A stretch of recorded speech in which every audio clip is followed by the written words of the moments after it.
Okay, I don't think it's possible for us to go through the entire Seder. So, I'll speak out different halachas in the beginning that are relevant to the Seder, going through the Seder of the Seder. And then we'll focus on some of the hashkafa and some practical ideas.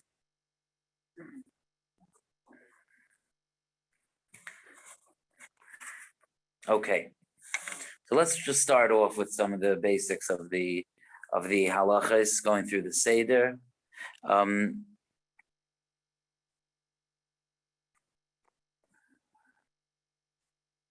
It's important to know which things are minhagim and which things we're obligated in, because sometimes things don't work out the way we planned them. And therefore, it's very, very, very important to know that. Like, for example, the minhag is for people to pour each other kaisais, right? That's a minhag. Some people actually only have the minhag that the Baal HaBayis, the person who's running the Seder, is the one who is poured. And everyone else just pours for themselves. Some people have the minhag that everyone pours for each other. I should mention for a ladies' share, I should mention an interesting Aruch HaShulchan. The Aruch HaShulchan says, this is just parenthetic, I'll get to my point in a minute, but the Aruch HaShulchan says, he says the minhag is to pour wine for the Baal HaBayis, and we don't have that minhag, because it's a gaiva, it's conceited for a person to command his wife to pour him a glass of wine because he's no better than she is. He einoi adif mimena. That's the Aruch HaShulchan said in Taf Ayin Gimel, Hilchos Pesach.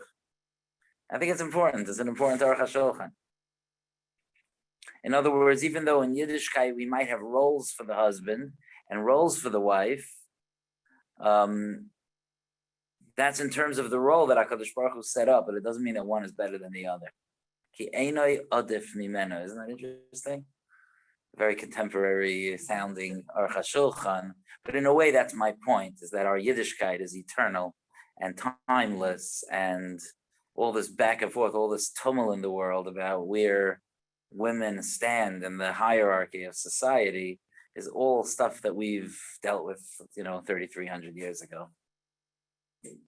Okay, but anyway, my point was, getting back to my point was that, for example, I could imagine like a Baal HaBayis, by his Seder, saying to his child, pour me the wine.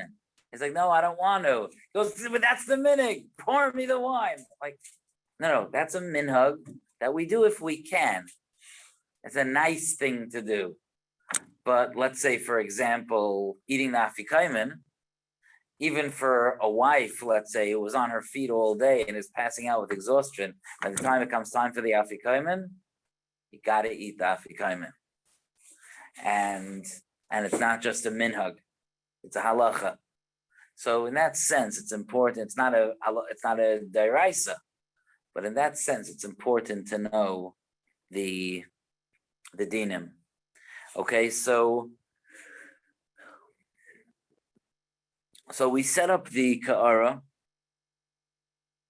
on the Seder table. The way most people set it up is that each thing that's mentioned that's on the ka'ara, is it's just like a sample. It's like a sample, like a demonstration. My minhag is not that way. My minhag is that the ka'ara is meant to be a serving plate. And we actually, like, the karpas is on the ka'ara for the whole family.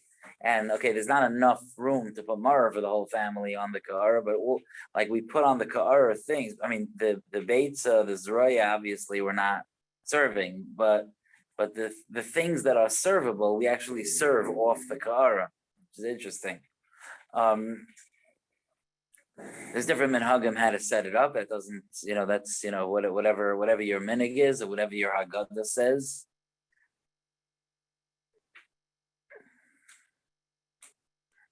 Okay, so let's start the Seder. Okay. So the 4 kaisais, one of the chiyuvim is a mitzvah d'Rabbanan that every adult should drink 4 kaisais of wine or grape juice. Wine is lechatchila, obviously, but if someone's going to get sick or lightheaded or not feel well from the wine, you could use grape juice. Red is better than white. That is the minhag. And this applies to men and to women, and it applies to ketanim shehigiu lechinuch, that we should try to be mechanech them in that. So that means that we should try to be meisim leiv, to pay attention to the children also, that they should drink the 4 cups. And that means to drink the 4 cups leaning over to the left. The size of the cups, I spent some time a couple of years ago gathering sizes. It actually makes a difference this year, because when we're setting up, the cup is supposed to hold a revius. That's the share that it's supposed to hold. But how big a revius is a matter of dispute. So when we're trying to fulfill a rabbinic mitzvah, a d'Rabbanan, we're not as stringent in our size of a revius as when we're trying to fulfill a d'oraisa. Now the 4 cups are d'Rabbanan, they're rabbinic, they're not a d'oraisa. However, the first cup on the first night of Yontif, when it falls out on Shabbos, that's d'oraisa, because Kiddush is d'oraisa on Shabbos, Friday night Kiddush. Okay, so therefore, the Paiskim write that ordinarily, the best thing is to drink a cup that holds at least 4 ounces. Okay? B'di'evet, if someone has a hard time with that or doesn't have a different cup, or whatever the cheshbon might be, you can go as small as 2.9 ounces. Okay? However, when the first night of Pesach falls out on Shabbos, the Paiskim say that it's best to have a kais that is at least 5.1 ounces. Just that one kais. Then you can switch to a smaller one. And if possible, close to 6 ounces for that first kais, if possible. Okay, all of this is for someone who's healthy and has no reason. If someone has any issues, medical issues and so on, they should contact the Rav. You'll see how quickly Rabbanim take numbers away when someone needs it. Of course we have. Okay, you do not have to drink all of it. You're supposed to drink roiv of it. Lechatchila, if you're able to, you should drink the whole revius, but you should, but at least most of it without a hefsek, just to drink down most of it. Okay, you should not drink. It should not be sipping. It has to go down like pretty quickly. You should not drink a little bit, then drink a little more. This is not like a glass of wine that you like swirl around and take sips from. That's not what this is. Is it 2.9 b'di'evet? It's the more lenient share. It's hard to call it a b'di'evet. It says, yeah. Oh, actually, my notes do say b'di'evet. So I guess that would be like someone who's afraid that it's not healthy for them. Someone who's the sugar gets to them, or whatever it is. It's like, let's say you could drink 2.9 ounces of wine, but you could drink 5.1 ounces of grape juice. That's where my head is. That's a good question. Mm-hmm. Let me think about that. Be in touch with me. Okay? I'll think about that. What is the reason to drink it quickly? Because the idea is to drink a certain amount. When you take too many breaks, it's not called that you drank. You can say like, oh, last Pesach I drank a little bit. This Pesach I drank a little bit. At some point, it's not considered one drinking. It doesn't have to be so fast that you get a stomach ache, but it has to be. There's a machlekes. I'm not giving you an exact share because there's a range, but you should take it down pretty quickly. Okay? Every cup or just the first one? Everyone. Everyone. Till you. Sorry. Till you Could the questions be repeated? The question was right. I'm trying to remember. I think we're all so exhausted. The question was if you have to drink every kais, like as much as possible at one time, or just the first one. And I said that every case, and I'll try to be mesim leiv to repeat the questions. Okay, so I mentioned before about somebody pouring wine for the Baal Bayis or for everyone. That's part of the derech cherus, showing the cherus, the majesty of the night. It's a good idea to have in mind when you drink that kais that you are fulfilling the mitzvah of kiddush and dalit kaisos. Okay, so that's the kiddush. There's a shaila of women are mechuyev to lean or not, but in general we do lean, and it's something to try to be makbid on. You know, it's interesting. It says in Shulchan Aruch lechatchila to lean for Shulchan Aruch also, to lean for the whole meal. I don't know. I think that's like a lot of tsar for us. It's not easy to lean, you know. So that I don't think you have to be makbid on that, but it's interesting that it says that the whole meal should be leaning. When I was in seminary, I went to a Seder in the old city, like my parents' old friends, and they had a table close to the floor, and they had big pillows, and that's how they had their Seder. Wow. Yeah. Wow. Okay. Okay, after Kadesh is Orchatz. Also, some people have the minhag to bring the Netilas Yadayim to the Baal Bayis, to bring to the father and the mother. We like to include the mother. To bring to the father and the mother, the father and the grandfather. You know, it's there's different minhagim. It's also a derech cherus. We do not make a bracha of Netilas Yadayim. There is a minhag there is a shita that you shouldn't make a bracha of Netilas Yadayim. So if you do by mistake, which many people do, end up just because, my story my brother told me a bunch of years ago about it just shows how habitual we are with our avodas Hashem.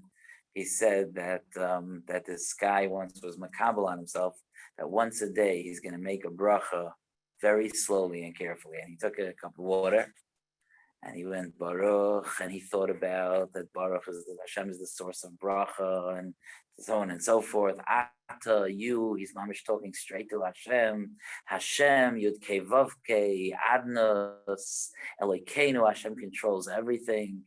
And he's saying the bracha reverently, slowly. Melech, Hashem is king, ha'olam, of the entire world, Shehakol, that everything in the world, the universe, the galaxies, Nihiyah, came into being, B'dvaroi, by the word of Hashem. And then he said, Baruch atah Hashem Elokeinu melech haolam shehakol nihiyah b'dvaroi. And he drank it. So in that way, sometimes we end up making that Netilas Yadayim. There is a shita anyway that you're supposed to, but we don't do that. So some people, I don't remember this clearly right now. Some people talk when after Orchatz, and some people don't talk. I think it's better not to. Even though you didn't make an Netilas Yadayim, because there are different reasons for washing. And one of them is because you're supposed to wash on vegetables when they're dipped. Now, it's a big question why most people are not makbid to wash when they've dipped vegetables the whole year. Right? People dip into dressing, dip vegetables, supposed to wash. Why don't we wash? Mystery. But on Pesach, we do it. If we're doing it for that reason, so then it's a Netilas Yadayim like any other. We should not be Mesiach Das. We should try to stay focused on why we washed. Some say the reason we wash is just derech cherus. Also, for the meal, we wash our hands. It's like part of the etiquette. And okay. Now, karpas there's all different shitas of which vegetable. Everyone should just do their minhag. Some people use celery, some people use endives. No, endives that people use for maror. People use turnip. Some people use potato. Any others here? Parsley. Anyone use carrots? Is there such a thing? It was funny because I'm like, why would someone do orange? It needs to stay like in the green. I think I remember that also. Oh, really? Yeah. Interesting. Someone is saying that someone uses onions. And what about dipping into? Does everybody here dip into salt water? Was the orange? Okay, so I I have the schus to teach Sfardim. I have a nice group of Sfardim in my share, and they taught me that they dip in vinegar. Some of them dip in red wine vinegar. Interesting, but I never heard of that. They dip into, but they also, yeah, it's a real dip, It's a dip, you're supposed to dip vegetables. They do it right. You know what? Did I tell you about their other minig last year? They have a minig. The Persians have this minig. I don't fully understand the minig, and I so don't understand it that the first time I heard about it, I thought they were playing a joke on me. But they weren't. I verified this. This is their minig. At around Dayenu time, they take long, big scallions and they hit each other. They walk around beating each other up. Can you imagine? To the point, Mrs. Gottesman, the kids put on bathrobes over their yontif clothes because the scallion gets all over them. Okay? They literally all havoc breaks loose. And they beat each other up with the idea. I was trying to remind myself today, I was asking the boys why they do that. Something about because it's Dayenu, like it's enough, like it would be enough to remember the Avda. So I couldn't get my head around it completely, but this is an ancient Persian minig. To if you know any Persians and they're walking around like limping on Yom Tov morning, it was like a very successful Seder. Yeah. And then we were trying to figure out why scallions, and they get these big. I didn't even know they come that big. Does it? Yeah. I'd love to even see it. They describing to me like big things. Maybe they use leeks. Yeah. They kept saying scallions. They keep saying scallions. Anyway, okay, so now in terms of the reason for karpas, there's all different reasons given. But the main reason, the headliner for karpas, I'm bringing this out for a certain nekuda. The headliner for karpas is that it's kadesha yishalu atinaika, so the children should ask. If there are no children by the table, you still have to do karpas, which is very profound. I'll get to that in a minute. Okay, now what's the answer when the children ask it? So I have here 3 different answers. There's all different answers. I'm not getting into the great terror that your children will tell you. I'm keeping tonight practical. Some say that we do it just like it's like a minig of chayros that we do, that they eat like something sharp or a vegetable in the beginning of the meal to get your appetite going. Of course, it feels funny to do that and then to spend an hour and a half saying magid, but that's what some say. Some say the opposite. Some say that because it's going to be a while until the meal, you have like a little snack before, especially because you have to be makbid that it's not a kazayas. My wife gets frustrated every single Pesach Seder because I always go no, it's too big, it's too big. It has to be smaller, it can't be a kazayas. And she always says, how come by karpas the kazayas are this big, but by matzah they're this big?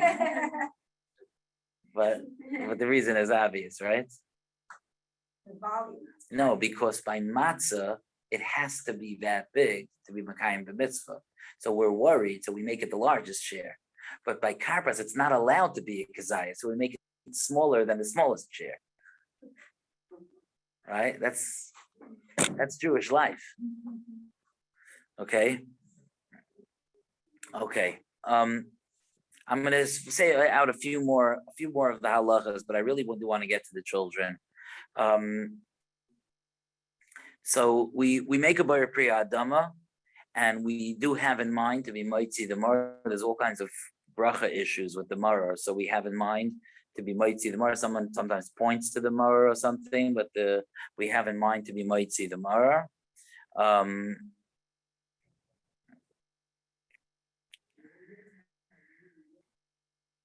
Okay, so let me just get to some of the other. I'm sorry that I'm trying to think about what I could say in a short time to kind of cover something comprehensive here. After karpas is yachatz, where the middle matzah is split, the larger piece is put away for the afikaimen. There's very, very deep inyanim there. we play all kinds of games when we split the matzah. We have the kids pick which one is smaller and which one is bigger and all of that.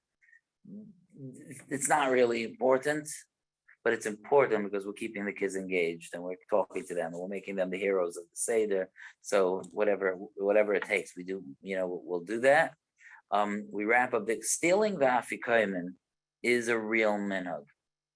Okay, so there's something to it. And the afikomen present, I'm not sure where that started. I'm not sure. It's important to try to set a tone in the house that it's not like, like hostage negotiations, but it's like a time to give a matana. It's not, like the way, there's something nice about it. There's a tone there sometimes that I don't like. I know that there were those that had concerns. I think I told you in the past that I was there with my Rosh Hashiva once when people were asking him, like, it teaches bad midas. I think they said Rav Pam or somebody, maybe Rav Pam it was, that was nervous about maybe Rabbi Yaakov, I don't remember who it was. It was one of the Gedolim that didn't like the concept of stealing the afikomen, because like we're telling kids it's okay to steal. I personally, chas v'shalom, not to be mahara on a gadol, and every gadol is more than entitled to their sensitivities based on their special neshamas and so on. But just practically, I would say, like, I've never seen someone like dealt with a guy who's messed up and so on. I feel like it all started on that Seder night. He stole the afikomen, he became a thief after that. I don't see it real. For some reason, I think like the kids get it, that it's stealing, but it's not really stealing because they're supposed to steal it. That's the meaning, that they steal it. In fact, if they don't steal it, we'll say, why didn't you steal it? So it's, you know what I mean? So it's not really stealing. So I play the game and I make believe I don't see them take it and the whole thing. And it is a minig, and the idea of the pashtus is also to keep the kids awake.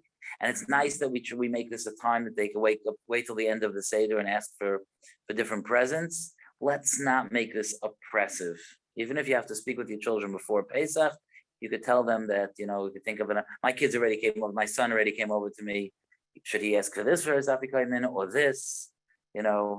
One of the things he wanted, I don't know if he's listening now, you have got to be careful, but one of the things he wanted sounded like he wanted to put some afikomen money away as an investment. He can watch his investment grow. But anyway, yes. Because it's Friday night, the Seder, is it hachana, like if the child asks on Shabbos, can you buy me this for the future? Like a Shabbos issue? If they don't discuss it with their parents ahead of time. That's an interesting question. On Yeah, Yontif also, you're not supposed to. On Yontif, you're not supposed to plan either. Right. Oh. So it's a good idea. That's interesting. I have to think about that. I mean, the question was for those on Zoom. The question was if it's hachana for the kids. That's a great thing to keep in mind. Is it hachana for the kids? I'm sorry. Is it hachana to keep in mind that?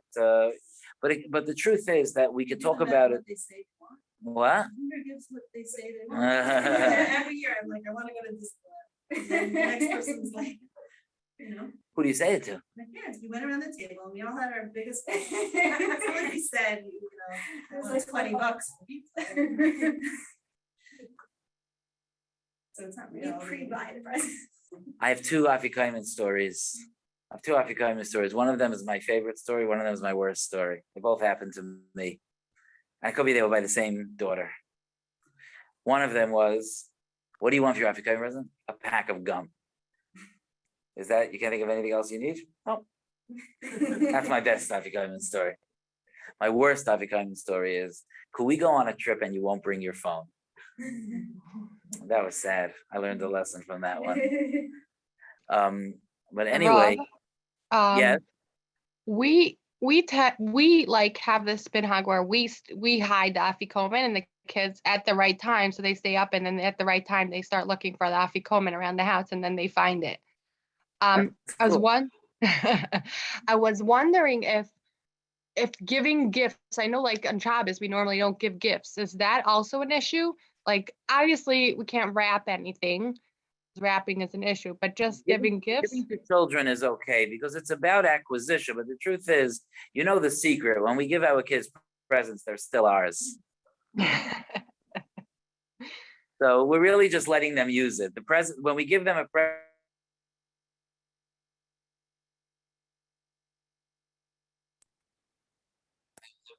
our family. You know what I mean?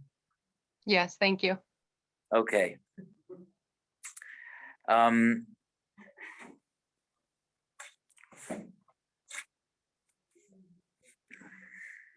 Okay, but if you need to straighten things out, have a conversation. Lamaisa, your question about hachana does show me that we shouldn't say, okay, the first day Chalamoid, we're going to drive to Toys R Us. Whoa, what the, no, whatever. Toys for you. I guess we had to grow up. Right?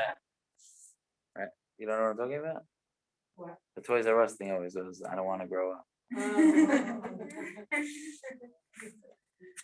Okay. Yeah. So that's Yachatz. Magid I'll get back to in a minute. I want to end with Magid, so I'll get back to that. Rachza is a regular Natilas Yadayim. And then you have Moitzi, Matzah, Moror, and Koirech, which is that's the your kezesim of matzah, your moror, and the matzah and moror sandwich. So there are all kinds of papers that show the shiurim. Some people use them, some people eyeball it. That depends. That depends. We found, one of my children does this for us every year. I'm very makir tov. We found that it makes a difference, and I advise those of you that are going to have guests by your Seder for sure will want to do this, to sit down on Erev Yantif, to take a bunch of little bags and to break up matzah and maror. We don't do it with maror, but we do it with matzah, to break up matzah into shiurim before Yantif. There are different shiurim depending on which mitzvah it is, because the first initial mitzvah of matzah is the most important. By kairach, the matzah doesn't have to be as big, and by afikaimen, it doesn't have to be as big.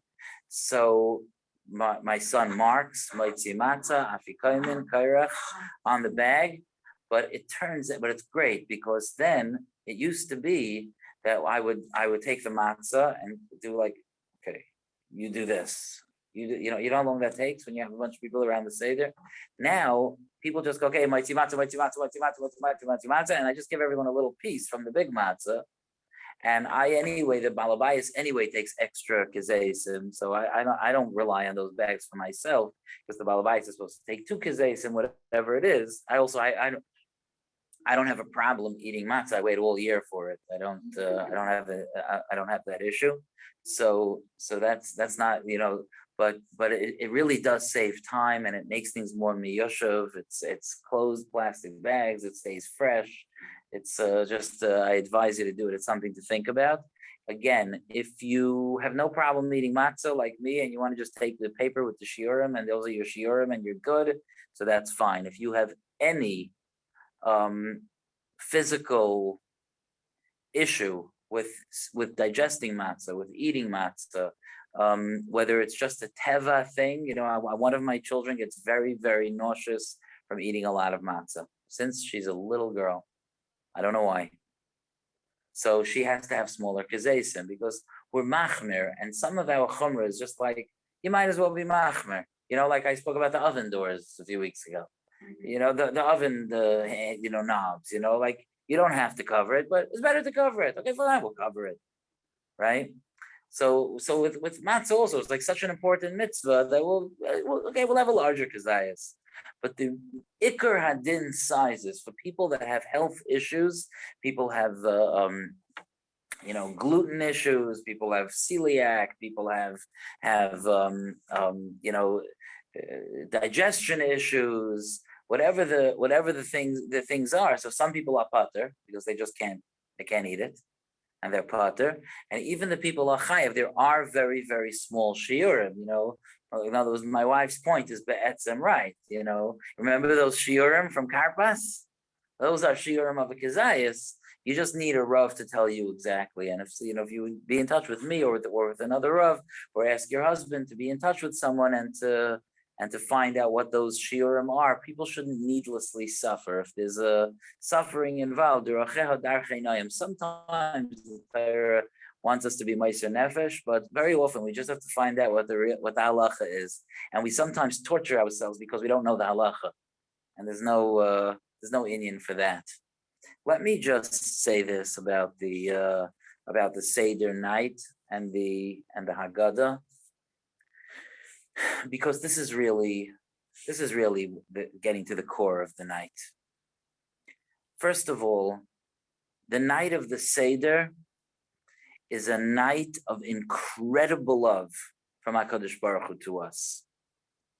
If we would be able to feel the love that HaKadosh Baruch Hu loves us on that night, we would be overwhelmed from the outpouring, from the shefa of love coming from HaKadosh Baruch Hu.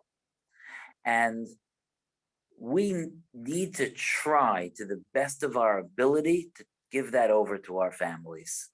We don't give it over by darshaning it to them. We give it over by trying to the best of our ability to create an atmosphere that's simchadik, that's calm, that's not getting upset and frustrated. And it's so easy to say. You saw how it just rolled off my tongue like that? It's very easy to say it and it's easy to plan it. The night of the Seder is late and it's exhausting and we're trying to do the mitzvahs, and you have children of all ages. You know, those of you that have teenagers will tell you that that we thought it was hard when they were in elementary school. That's nothing. They're harder when they're teenagers. Some people say not that way. Some people think the little kids who get kvetchy and disturb are harder. But it's an avodah. But the avodah is an avodah of trying to make the Seder free of friction and upset and anger and disappointment. And that means that there is nothing. We have to try. I'm talking to myself, and I'm not saying this as a speaking technique. I'm trying to be mechazik myself also. We have to try to the best of our ability that nothing throws us off our game the night of the Seder, in terms of that we're going to smile and be loving to the people around us. And if they disappoint us, or they say something upsetting, or they don't want to do something, or they make a comment that's a snide comment, or we keep trying to create an atmosphere, and there's that one person by the table, whether it's in the family or not in the family, that knows exactly what to say to shatter the mood. You know what I'm talking about, right? So none of that throws us off. We're here doing the work of Hashem, and that is that we are feeling and trying to give over unlimited love from HaKadosh Baruch Hu to his people. Okay?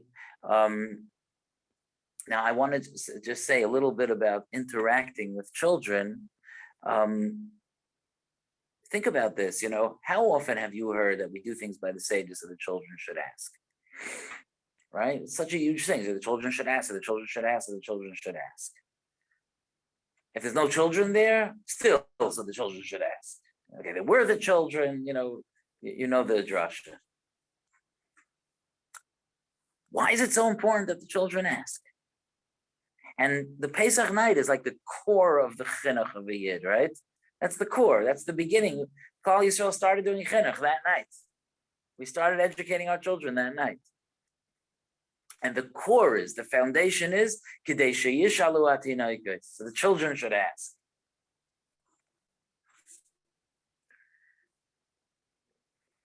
I think that we want to try to pay attention that our children should feel like this matters to them and that it speaks to them. This is a very big goal.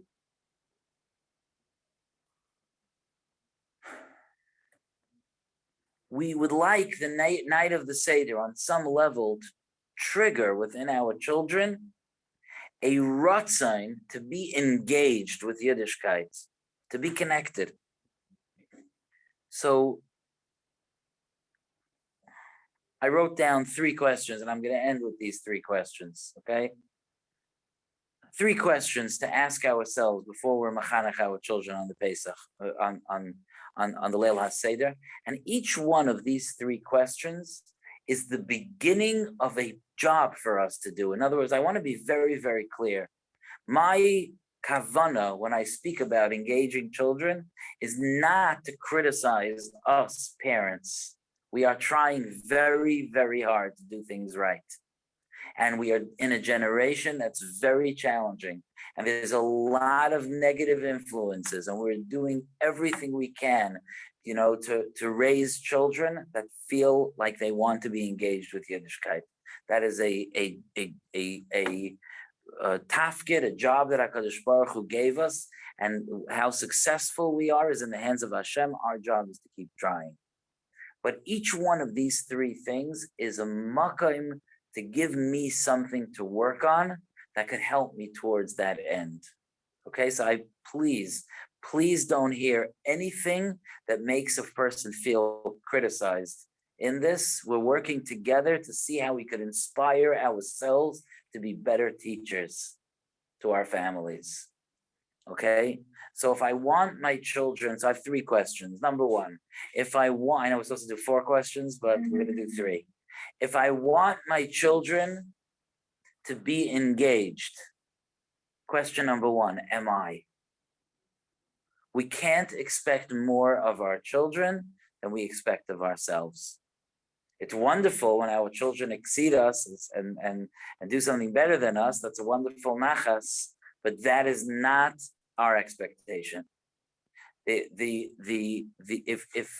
If I would like my children to be interested in what's happening and to be looking at Yiddishkeit as a live, relevant part of life, so then there's a place for me to work on making Yiddishkeit more alive and relevant to me. Because there's nothing more stale than a teacher who's bored of the material that they're teaching. Right? You ever, when you, like it's not, drift off in the middle of a sentence, you could tell when some boys that were in college were telling me that they had a teacher who used to say to them things like, I really have no interest in being here either. I know that you're not interested in being here. I'm also not interested in being here. And I can understand why someone would say that. But whether or not that's true, it is a horrible thing to say to your class, and you're done. The minute you say to your class, I'm not interested in being here either, done. You are done. Why should anyone listen to a word that you're saying? So we can't sit by the Seder like, okay, here goes the Seder. You're supposed to ask questions. Well, why should I ask questions? You don't care either. So that we have to try to be inspired ourselves. It's not so easy. We have work to do. We don't have so much time, but we can try to be creative about it while you're in the kitchen, while you're cleaning, while you're cooking. Nowadays, turn on your phone, go to Torah Anytime, find your favorite speaker, listen to Rabbi Kalish talk about Pesach or someone else, but I'm just telling you who we would turn to. And try to become inspired and alive and excited for Yontif, ourselves, for yourself, so that when you sit by the Seder, your children are looking at someone who's interested. So that's the first question. Are we engaged? The second question, we want our children to ask questions. We want our children to ask questions. And this is not just by the Seder. This is really a model for life, right? We want our children to ask questions. Well, here's question number 2. Do we have answers for them? Are we knowledgeable enough? Are we researching their questions? Are we finding out the answers to their questions? Okay, there are going to be some questions that are going to be tough. There are going to be some questions that are difficult or complicated. But when we give our children the sense that no matter what they ask us, just do it, come on. Like Shabbos. Why do we have to fill in the blank? Why can't we eat before Kiddush? Stop asking so many questions. You want to make Kiddush, you can make Kiddush. There's grape juice in the fridge. Leave me alone. That's not training our children that there's a rich Yiddishkeit ahead of them to engage in. But imagine if the father or the mother would say, hey, that's a good question. I'm gonna look into that for you. And call someone or find out or research it or Google it and find out the answer. Make sure you find out, figure you know where Google got the answer from. But get the answer and come back with an answer. So you were asked about the why we can't start eating before Kiddush. It's because the first thing we do on Shabbos, whatever however you'll explain it to them, because it's the beginning of the Sudas Shabbos is supposed to be Kiddush. That's how we bring Shabbos in, whatever my mother or my father was interested enough in my question that they educated themselves. We don't have to know everything, but we have to show that we're interested. If they have a question, I have this terrible habit. I tell my kids, it's complicated. And sometimes, by the way, it's complicated. It's not an excuse. It's not an excuse. Sometimes I can tell my kids, ask me by the meal. But if they remember to ask me by the meal, I have to take the time to answer the question. And if I don't know the answer, I should try to find it out. We can't live in a world where what are you doing tonight? Oh, I want the children to ask questions. And what are you going to do when they ask questions? I'm going to tell them to be quiet and go to sleep. That doesn't make sense. That's not Avodas Hashem. If we have a goal, that means that we're going to commit ourselves to being available to train out. I don't know the answer, I don't know the answer. So here, call someone. We, in our community, tell your kids, call Rebbe. Call Rebbe. Many of your children's Rebbe would be happy to answer the questions. Okay? If Rebbe says, stop calling me, we'll call a different Rebbe. Okay? Tell your kids to come over to me in shul. A lot of kids do. Your kids come over and ask questions. Okay, and I don't tell them it's complicated. I just do that to my kids. So tell them to if you're in Avalon, let them ask Rabbi Gendelman. Tell them to let them ask him. He'll be thrilled. He'll spend time with them. Wherever you daven, wherever it is, let them walk over to the Rosh Hashiva. What do you think is going to happen? Rabbi Kalish has a little kid walk over to him after davening. You think he's not going to sit down with him and give him an answer? Well, he'll answer him. Let's create an environment where when our kids have questions, we're ready to give them answers. And if we don't know the answers, we can direct them to people that do. If you send your kids to a Rav to ask a question, and they come back and they go, did you ask the Rav? Yeah. Did he answer you? Yeah. Okay. No. What did he say? Because I care. We have to teach. We want our children to care. It has to be because we care. Okay, so that was question number 1, is are we engaged? Question number 2 is, do we have answers? And question number 3, which as your children get older, becomes a bigger nisayan, because as your children get older, their questions become more sophisticated and sometimes more pointed. Do they feel comfortable asking? If your children feel comfortable asking, so you've accomplished something. I have a son who doesn't hold that his shita is strong shita. He doesn't believe that there is anyone in the world who deserves to be killed. He's a real merachem. And he doesn't think there is anyone. I say, even if a person kills other people, no. There is no such a thing that a person deserves to be killed. And he doesn't hold to the fact that the Torah says that you're supposed to kill certain people. Okay, it's a little apikoursis, but he feels comfortable saying it. That's what he feels. And I feel comfortable with him saying it. And sometimes I'll try to engage in answering and talking, and sometimes I'll say, well, we'll wait till you're older. Because certain things are like that, but he should feel comfortable saying, I don't get that. I don't like that. Okay, I accept the question. I understand. Let me repeat it over to you. You're saying that you don't think that we should not be able to eat chametz on Pesach. I hear, good point. If I have an easy answer, I have an answer. If I don't, but my children are comfortable asking, expressing. Sometimes there are sensitive areas where kids might feel a little shy about. And that's part of the job of parents, to create an environment where a child could confide in his or her parents and ask the uncomfortable question or say something. So that was my my chizuk for my pre-Seder chizuk. Next week, Be'ezer Hashem, there will not be a share.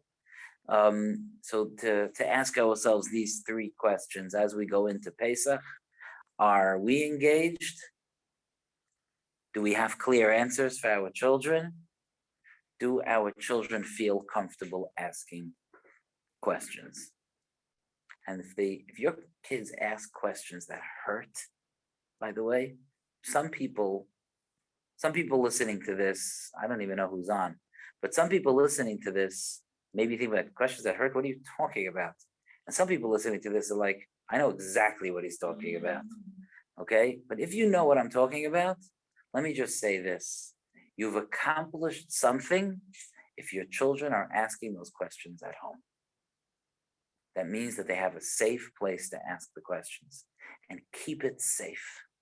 Keep it safe. Don't scream at them, even if there's a little bit of a cynicism in their voice, even if there's a little bit of anger in their voice. With confidence, take the question, ask them how we should go. Do you want to answer? Or, sometimes I'm speaking it out, but this could be done more subtly than the way I'm saying it. Do you want an answer, or do you want me to hear the question? Right? That's first, right?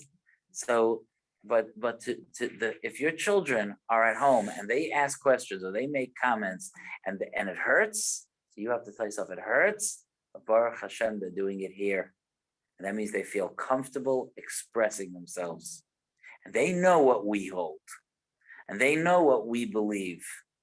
And if they feel comfortable expressing themselves, and we feel comfortable saying, if we know the answers, we know the answers. And if we don't know the answers, or it's not the type, some questions are not really questions, they're more protests or whatever. So we can be with confidence, and we know that everything Hashem tells us to do is for the best. We know sometimes it's hard for us to give that over, but we know that with confidence, and we just give it over with confidence and a lot of delicious food and love and understanding and respect. And we hope that eventually we'll have, whether it's our older tinoikos or our younger tinoikos, that will have a kadesha yishalu tinoikos, and ultimately we're tinoikos too. And ultimately, there's that part of us, that's that childish part of us as well, that we hope can learn something by the Leil HaSeder also, and open up and look towards Yiddishkeit and gain something, and gain a little bit of a deeper understanding of our Amunah. Okay, I wish you all a Chag Kosher V'Sameach, and Be'ezer Hashem, I know I've been a little slow on the chat answering, and that's because I'm still in yeshiva, but I will try to do some more tonight and some tomorrow. But after Shabbos is Shabbos Agadol, so that's a drop of a busy Shabbos for me. And then next week I don't have a Shabbos Agadol drasha, and I don't have yeshiva. I'll probably be on the beach somewhere answering Pesach Shilas. Okay? Yes. Is it more important that everybody understands the whole Maggid, or is it more important to just let them ask questions and just let them hear the Torah and even skip things to? Yeah, they can skip things. The point is to be talking about the story of the night. There's a story, we should be talking about the story. Maggid is not the easiest way to tell the story. Maggid is a very sophisticated approach to the story, to the point that huge Talmidei Chachamim struggle to understand the thought process going through Maggid. So what we try to do is we try to take like the milestones in Maggid, to talk about the different aspects of Yetzias Mitzrayim, but especially for children, and even for you, if if you realize that if you say these 4 pages straight right now, you're gonna lose the kids. So skip them. Could be somebody by the table should be saying them. In my house, I've told you this before, we have a special niggin, like a nusach, and we say the whole Haggadah, but not everyone says it. Not everyone says it. You know, people say the beginning of it and pieces of it. I try to call everyone back to the table and get everyone back grounded by Rabbi Gamliel because that's like getting towards the end of Magid and it's focusing on Pesach, Matzah, and Maror. But the more important thing, if your kids could have a great time talking about the 10 Makkos, and if you could speak to them about what it must have been like to learn about Hashem, to be in Mitzrayim and to learn about Hashem, and they don't make all the calculations of how many miracles took place on Har Sinai, on Kriyas Yamsuf, Dayenu, like we say. Okay? All right, Yashikayach. Take care.